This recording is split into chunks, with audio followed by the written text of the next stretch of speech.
bother us. What we're going to do with this guy is we're going to create what you see on here. We're going to create the form of a cam. Now we're going to show a follower sitting on that, and I'll show you a demonstration here in a little while. I'll show you exactly what you have to do. But you're going to be given a certain amount of information. You're going to be given something called a base circle on here. You're going to be told what distance or what direction it's going to rotate. And then you're going to be told that from the center of this to a position, center of this to a position, center of this to a position, center of this to a position is going to dictate what the actual shape and form of that cam will be to be able to do whatever we ask it to do. So you're going to be creating this cam. You're going to be creating these radiated 30-degree angle lines on here, and you're going to be determining distances from here to that position so we can actually create this spline that shows that cam profile on there. Now this down here is actually called a cam profile construction diagram. So what you're going to be doing is this. You're going to be creating a box diagram like you see right here. And what it's going to do is it's going to be divided up into these increments over a certain distance in time. And I'm going to show you what that is. For instance, ours will be 12 inches long, and these will all be set at exactly 1 inch for ourselves for the spacing of each of these increments. Then what you're going to do is you're going to be asked to create the spline. Given certain parameters, the spline is going to come up, and it's going to go back down again based upon what we ask it to do. Then we'll measure the distances from the 0 line to that position, from the 0 line to that position, 0 line to that position, and it'll dictate these distances we need to know now from the actual base circle to where the cam is going to be, from the base circle to the cam, from the base circle to the cam. It sounds very complicated, but trust me, it's actually not that difficult at all. Again, as long as you follow along. What's on your mind? You have scrunched already? Yeah. Okay, let's fix that right away. 3, 2, 1, and you should be back with me now. Got it? Yep. All right. So, the last thing we're going to show on here is this cam diagram we're going to talk about. Now, there's certain ways of doing this. This is called a straight line raise. We basically have a curve, a straight line raise, bring it up to a position on here. And then we'll dwell, as I said before, that's the same distance from one position to the other, does not change. Then we're going to do a harmonic rise, which is based upon a half of a circle at 30-degree increments along that circle. We'll dwell again. Then we'll have a parabolic fall, perhaps, and then a dwell at the end. And it's these distances right there that we're looking for along each of these lines that tells us our distance is going to be for our cam. So I'm going to explain this all to you fully so you see exactly what you have to do, and there should not be any questions to you. So what we're going to do is we're going to take the thing up to a height of 1.75 inches within 120 degrees. We're going to let it dwell for 60 degrees, and then we're going to bring it down that same 1.7 inches within the next 180 degrees of the spin. Now it says the motions are rise and fall are harmonic. And the harmonic, as we just said before in this last diagram back here, means it's based upon a half circle at 30-degree increments along that, projecting to the places along it. Again, I'll be more detailed about that so you're not questioning or wondering what the heck does that mean. I'll show you exactly what that means. The follower has a roller that has a 3/4 inch diameter on a 1/2 inch wide arm and a pin on it that is that connects it to that's a 1/4 inch in diameter. So let's come back here and talk about that very first. So this is what you're going to create for me. So this is the follower we're talking about. This part of the circle right there, as we said before, will be the diameter of 3/4 of an inch. Okay, you see right there. It's going to have this arm on it that is a 1/2 inch in diameter or 1/2 inch wide from there to there. And then it has a pin on it that is a 1/4 inch. So you're going to draw exactly what you see right here, similar to what you see on this information right there. Does that make sense?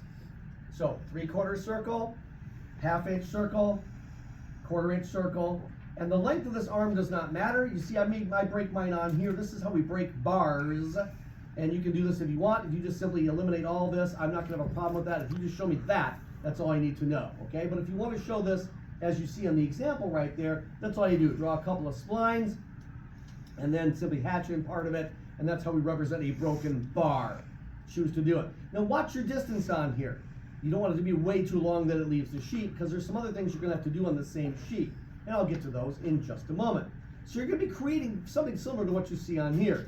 And I will discuss with you every little nuance to that, but starting first of all with the design of that follower, and that's the information I've given you. Does anybody have any questions about the follower so far? All right. Now, from there, there's something called a base circle that has a 3-inch diameter on it. Now that's this guy right there. You see where I have the 3-inch diameter for this base circle right there. Please notice that the base circle, the very top quadrant point on it, actually passes right through the dead center of that follower right now. Because the measurements we're deeming on here are based upon the center of that follower wheel for our distances on this object. So a 3-inch base circle, 3-inch diameter circle on the center layer, and the quadrant point for it will be at the very top of that dead center of that follower positioned up on top. All right, now the cam rotates counterclockwise, so it's going to go this way around. It's counterclockwise right there. Now it's going to be around that shaft, and it has a hub and center of this cam right down here. You see in the middle of it right here. The shaft is 1/2 of an inch, and that is that circle right there. That circle will be a diameter of 1/2 of an inch, as you see right there. And it will have a hub on it that has a diameter of 1 inch right there, as you see again in the instructions. So there's a 1/2 inch for that guy, and there is a 1/2 inch diameter for this hub on the outside. Now those are built around the dead center of that 3-inch circle I just showed you right there. Make sense? All right, so far so good. Now please notice that this has a 405 Woodruff keyway at the very top. I do not give you the specific information about a 405 Woodruff keyway, but I need for you to position it A at the top, as you see it on my example right here in front of you, and B, you'll have to go look that up in your manual. You have your little handbook with you. If you don't have your handbook with you, then you can go borrow it off of the shelf that I have positioned over there on the bookshelf to the side. Okay, we're good so far? So everybody sees what we're talking about here. All right, so that's at least the fundamentals. It's stuff we got set up for ourselves. So you got the follower, you got the base circle we call on this one, the radius of our diameter 3. You got the base of that right there at the dead center of the follower, and then you created this hub, the hole, and that number 405 Woodruff keyway. Are there any questions about the information so far? So Go ahead. we're going to be plotting the travel of the middle of the thing, not Exactly right. Yes, Not the we're going to surface travel the of middle. What he's asking is this. He says the motion we're creating here says that the distances are going to be created for the center of that thing to do the distances we want, and not necessarily that place down there at the bottom of the follower. So I want my distances to be measured from it. Now it means nothing to you, because you're going to go and lay this thing out the way you see it right there. But if you look at this real closely, you see that the cam that I've actually laid out right there goes right through the middle of the follower, doesn't it? It doesn't actually affect the wheel, and we're going to have to fix that later on. And if you don't know what I'm talking about right there, just be patient, and I'll show you exactly what I mean when I get to that point. But right now, the motion we're looking for is for the center of the follower to go those distances we asked, and we'll create the cam based upon that. All right, so again, you should have started a new drawing, calling it 120-09. Inch laser template will be fine. A B-size border will be fine. Call this cam problem, and the material will be 1026 steel. Now, you're going to have to go create this cam profile diagram back here. This is what you're going to have to make. And let's talk about the parameters around it. Well, I want you to create for me a 12-inch long displacement diagram, similar to the example on page 2. That's right down there. Okay. You're going to use the dimension layer for creating this outline. So see right there, that line, and that line, and that line, and this line right there are all on the dimension layer. That's what I'm asking for on there. Very simple. I just chose that layer. I wanted it to be a pretty blue. We're not going to dimension anything on this drawing anyway, but I want you to have that on there so you understand what I'm asking for. So it's 12 inches long. So just create for yourself a line that's 12 inches long down along here. And then it says we want our total rise to be 1.75 inches. Well, where the heck did that come from? Right there it says make your diagram 1.75 inches high, because that's going to be the highest or the biggest distance we're going to ask our cam to follow. I got you, Emily. 3, 2, 1. Got you back. Okay? All right, so that's the distance. That's why you have 1.75 for the total distance, because that's what we ask you to make this thing move. And that's the farthest we'll have to make our cam have to travel. So we're going to indicate the 30-degree intervals of rotation of this cam with vertical lines exactly 1 inch apart. So you see right here, I'm going to take that end line down there. I'm going to offset it 1, 1, 1, 1, 1, 1, 1, 1, 1, all the way, and it should end up at the very end down there at 12 inches. Again, not too terribly difficult at this time. Should be easy enough. All right.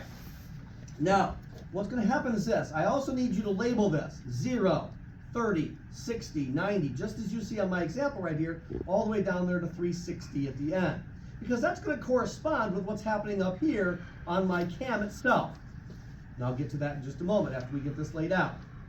So what else do we have to know on here? The text is going to be 0.125, and it will be on the text layer under each corresponding line.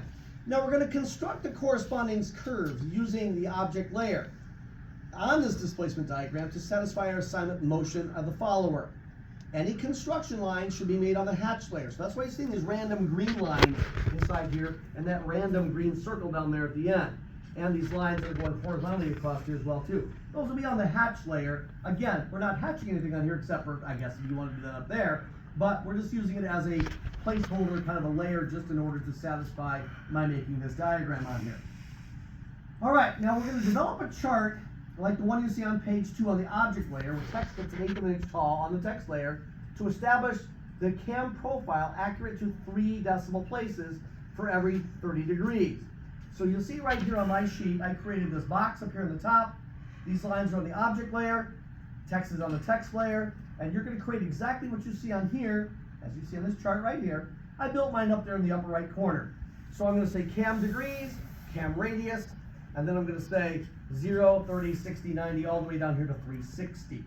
So what we're going to do is we're going to go find some information from this chart here, and we're going to pump that information into this chart up here. I've already given you a couple of them on here, and I'll explain what's going to happen as we get there. But now what we need to do is we need to determine the motion of these particular splines, what's happening here, to give me the information I'm looking for. Okay, fine. To create this cam profile, I can see on the example on page 3, indicate the complete cam on the object layer and any construction on the hatch layer left to show me your work. Locate center lines matching these 30-degree increments on the rotation, determine the displacement diagram on the cam from the center line indicating the base. So what that means is this. Up here, you see I've got this series of rays. See right there? Those can be done using the ray command if you like, and they're all 30 degrees in spacing on there. So from that dead center, I want you on the center layer to create the series of these ray lines that are going out in this direction. And I'm going to, just for the sake of our example today, I can just take it out there. I'm just make it a little bit longer, but I'm going to lengthen it. Just lengthen it. There we go. I'm just going to make a series of lines. I don't care how big they are. Just go ahead and make a series of these lines out there in space to lengthen them out. If you want to make them all the same and just simply array them, that's absolutely fine with me. But I want you to make a series of these 30-degree angled lines, and these are going to correspond to the 30 degrees we have marked down here. So how do we get the information to put into here? How do we derive it from here? Well, it comes down to these splines made there and there. And so let's explain exactly what's happening inside here. All right, because it says that it's going to be rising up to its full height within 120 degrees, that means that from here at 0 to 120 is where this spline is going to be created. I've got to find some landmarks for myself. So because I said this is going to be harmonic, notice I used the word harmonic on here. Let me just find out what the word is on here. Right there. The rise and fall are harmonic. So that means that down here we're going to be creating for ourselves, oh, we don't have an example right here. Okay, on my example right here in front of you, you see this circle over here. This allows us harmonic rise and fall. Right there. So you see from my example here, see where it says harmonic rise? It's based upon this half circle you see right here. So to create that harmonic rise, what I need you to do is create for me a circle over here that's based from the midpoint of that line and has a diameter of 1.75. Then from that center point right there, you'll also create this array, if you will, of these 30-degree angle lines all on that, on the hatch layer. So these are all 30 degrees from one another. That's what we're seeing right here. You'll notice then from the intersections of each of those in the circle, that raying line and the intersection, raying line, intersection, I'm going to create these lines that then go ahead and run all the way across the object. Those guys right there, and there, and there, and there. There'll be those 5 lines. Everybody see what I'm talking about here? Not difficult to do, and again, you don't have this particular diagram, but that's why you're hearing the lecture on here. And those lines will run all the way across, from where it intersects there, all the way across, all the way across, all the way across. Now, in order to make this harmonic rise or harmonic fall, what we need to do is we need to establish for ourselves places along here at each of these locations that you see here. Now, it happens that there's 1, 2, 3, 4, 5, 6 spaces along here to correspond with the 1, 2, 3, 4, 5, 6 spaces we have there. So on this right end over here, this is easy. In order to get this spline over there, all I've got to do is I've got to just simply do a spline on the object layer, draw, spline, start it here, and then hit each of those intersections. There, and there, and there, and there, and there, and there. And I've left myself with exactly what I'm looking for. Why on earth did that make a curl? Try it again. It didn't finish up for me. There, and there. Okay, so this side is easy to do. And that's why I'm doing it first. There it is right there.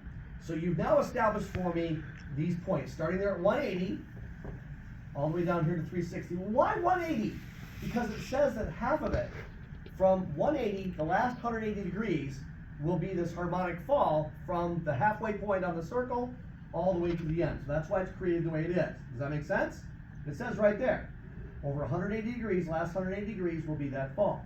Now we also know that from 150 to 210, I'm sorry, from 120 to 180 will be a dwell. See right there? So that's 60 degrees of dwell. So it's just a straight line going across there. I'm kind of building this backwards, I get that. So it's going to be a straight line from 120 to 180 because that's where it's going to dwell. It's going to be at that 1.75 until it comes back down again. So that's what's happening here. Now, this part down here, this is a little weird, and I just want to talk with you about it. I told you I've got 1, 2, 3, 4, 5, 6 of these places along there, because I got 6 of these pie slices over here. But I've only got 1, 2, 3, 4 30-degree increments. So what am I going to have to do here? So what I'm going to do is this. You see that line I've created across there? This is something we learned back in 101 class. Remember when we did an offset through back on assignment number 5, where we did the geometric construction?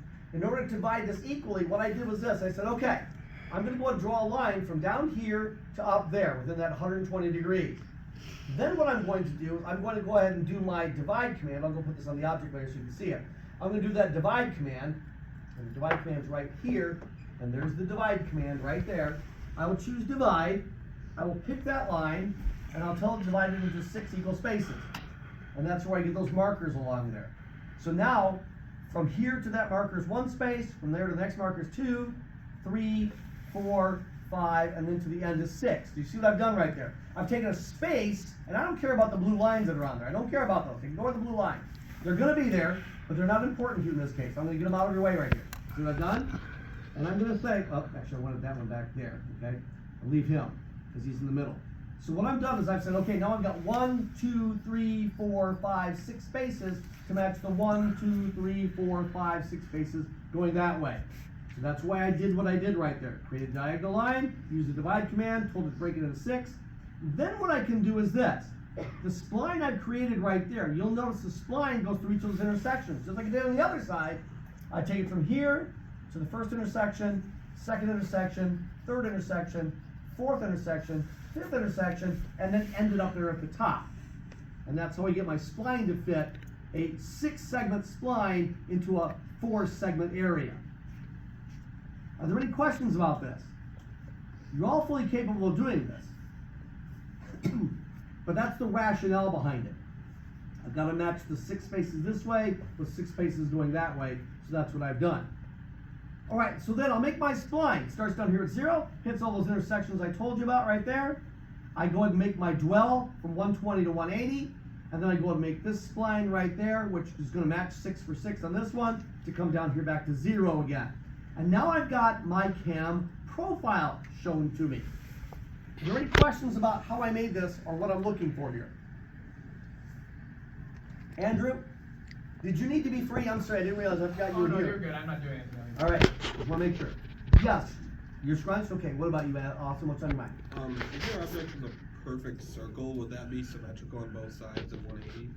Hold on just a second. Let me bring her back and I'll follow your question here when I get it. Got you now, Lee?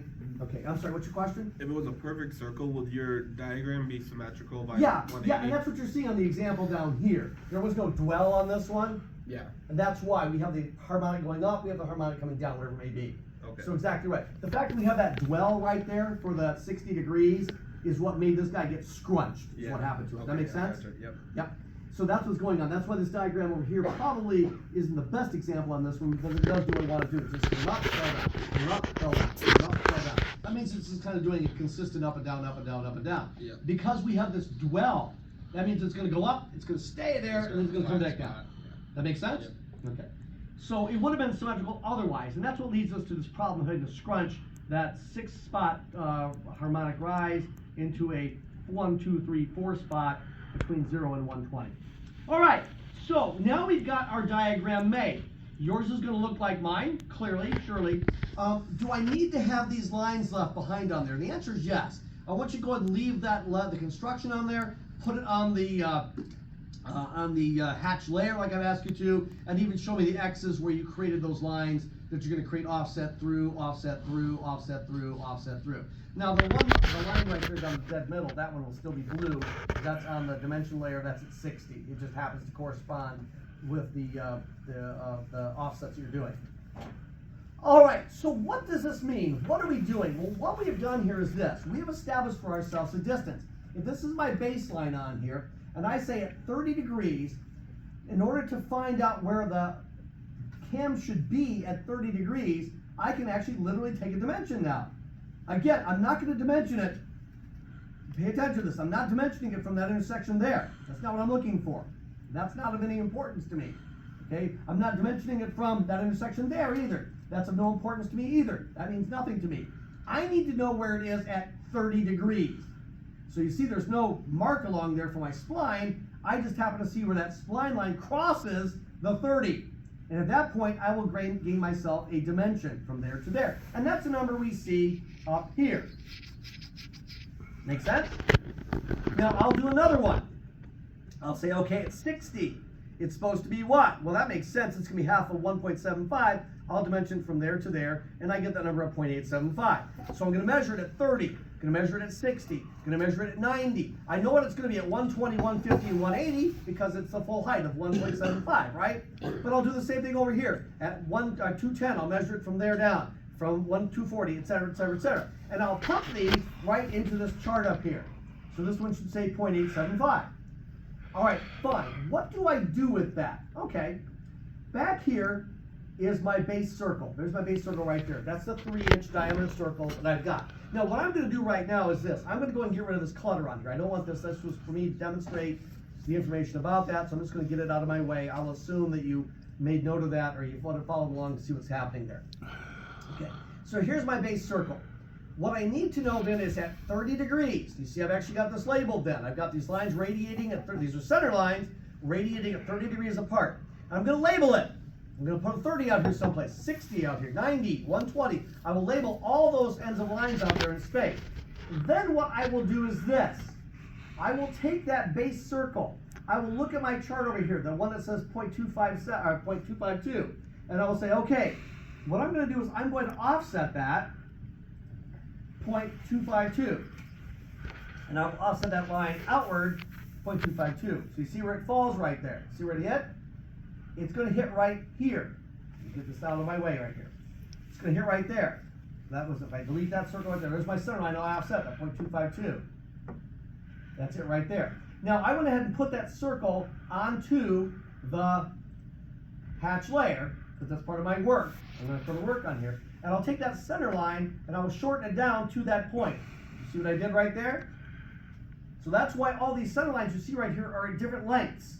Why are they at different lengths? Because they represent that at that 30 degree, I've gone a distance of, from the base to that point, 0.252. Everybody see what I mean by that? Okay. We said the next one was going to be 0.857. I'm giving you that one as a freebie too, okay? That means that from the base circle to the length of that line on the 60 degree mark will be, guess what? 0.857. All I did was just take this base circle, offset it that distance. Then I do the same thing when I find out what it is for 90. I take the base circle, I offset it outward. I take the base circle, offset it, base circle, offset it, base circle, offset it. And that's why I have all these rings out here. That's why that line ends where it does. That's where that line ends where it does. Look at that, it ends out there at the outside, which is 1.75, right? How we know that? Because down here, the full height at 120, 150, and 180 are going to be 270 or 0.175 or 1.75. So every one of these, base circle to there, I'm not there, that's what I wanted, right here. Base circle to out here should be 1.75. See what I mean by that? Does that make sense? Okay.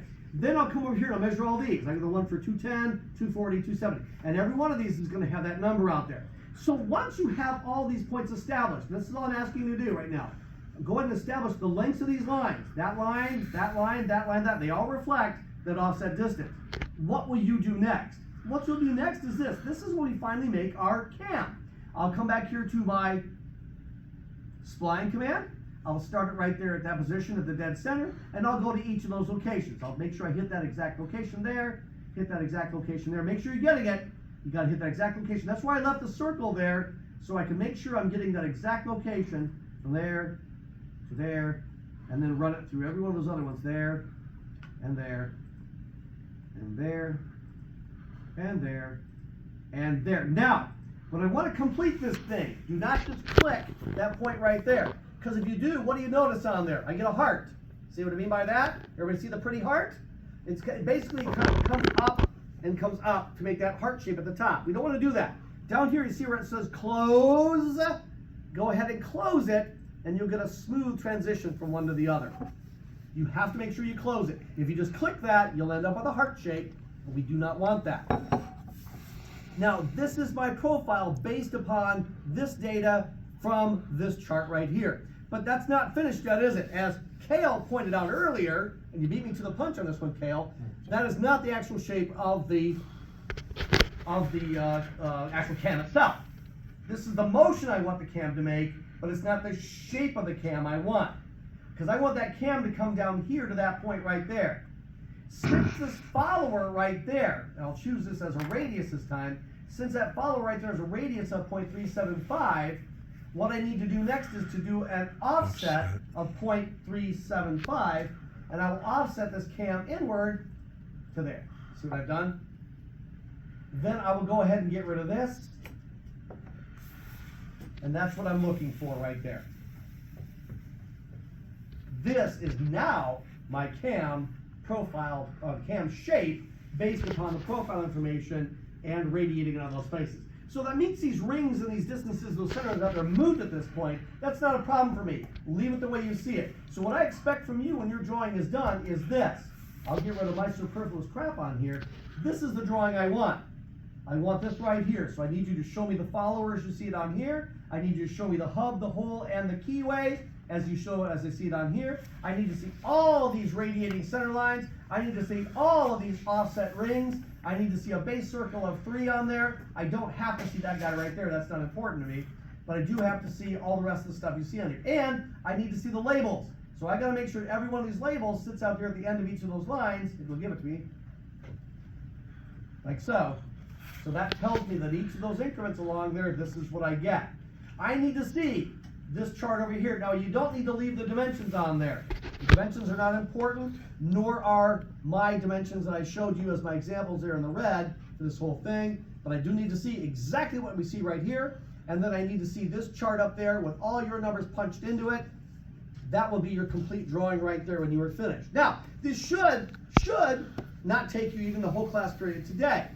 But if you do need the time, Wednesday's class period will be additional lab time to finish this thing up if you're having any troubles or complications or problems with it.